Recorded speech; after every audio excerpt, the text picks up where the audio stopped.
कर्जमाफी व्हावी जेवढे आहेत ते? खरं म्हणजे महाराष्ट्राच्या मुख्यमंत्र्यांनी, अर्थमंत्र्यांनी विधानसभेच्या निवडणुकीनंतर मी असेल, रोहित पाटील असेल, आमच्या सगळ्या पक्षांनी मागणी केलेली की कर्जमाफी द्या. त्यावेळी उत्तर देताना असं सांगितलेलं की आम्ही ही योग्य वेळी देऊ. ठीक आहे, योग्य वेळी म्हटल्यावर यापेक्षा चांगली वेळच असू शकत नाही. तुमची निवडणूक आल्यावर कर्जमाफी देण्यापेक्षा शेतकरी संकटात असताना कर्जमाफी देण्याचा जर निर्णय घेतला तर तो शेतकऱ्याला लाभदायक ठरेल, त्याला आधार ठरेल. आणि निराशेनं आधीच महाराष्ट्रात, मराठवाड्यात आणि काही भागात प्रचंड मोठ्या प्रमाणात मागच्या 6 महिन्यात आत्महत्या शेतकऱ्यांनी केलेल्या आहेत. तुम्ही जर योग्य वेळ ही समजून मदत केली तर ह्या आत्महत्येचं प्रमाण पूर्णपणाने थांबेल. आणि त्यासाठी तातडीनं सरकारने कर्जमाफीचा निर्णय आत्ताच घ्यावा. त्याला नवा मुहूर्त काढत बसायची गरज नाही. केंद्र सरकार अजूनही मोठे कार्यक्रम व्हावेत नाही, आता मराठवाड्यात आणि पश्चिम महाराष्ट्रातले काही जिल्हे आहेत, प्रचंड नुकसान झालेलं आहे.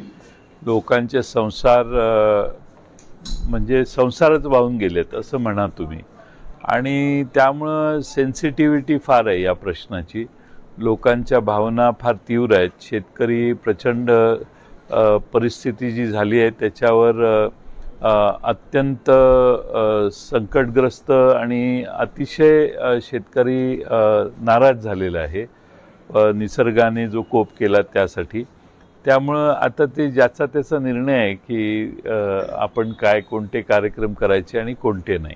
कर्जमाफीबाबत काय सरकारने तातडीने मदत करावी, प्राथमिक मदत करावी. आणि सरकारने खरं म्हणजे आज अशी आमची अपेक्षा होती की राज्य मंत्रिमंडळाने आज प्राथमिक मदतीचा निर्णय घोषित केला असता तर मग जिल्हाधिकाऱ्यांच्या स्तरावर या वाटपाचं, निधी वाटपाचं काम सुरू झालं असतं. पण तसा वाटपाचा निर्णय झालेला नाही. मुख्यमंत्र्यांच्या माहितीनुसार, म्हणण्यानुसार 4-5 दिवसात सगळी माहिती संकलित होईल. आमची त्याला तक्रार नाही.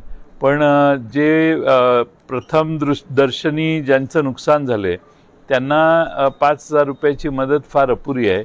10,000, 15,000 रुपये तातडीने अशी त्यांना मदत करणं आवश्यक होतं. मला अपेक्षा आहे की सरकार किमान पुढच्या मंत्रिमंडळाच्या बैठकीत पूर्ण मदतीचा निर्णय घेईल. कारण आता बराच काळ गेलेला आहे. पण अतिवृष्टी संपल्यानंतर, पाणी निघून गेल्यानंतर खरं नुकसान काय आहे हे कळायला लागतं. त्यामुळं पंचनामे पाणी निघून गेल्यानंतर काही दिवसांनी पण झाले पाहिजेत. नाहीतर सध्या जे होणार आहे, पाणी असताना कळत नाही आपल्याला की किती नुकसान झालं.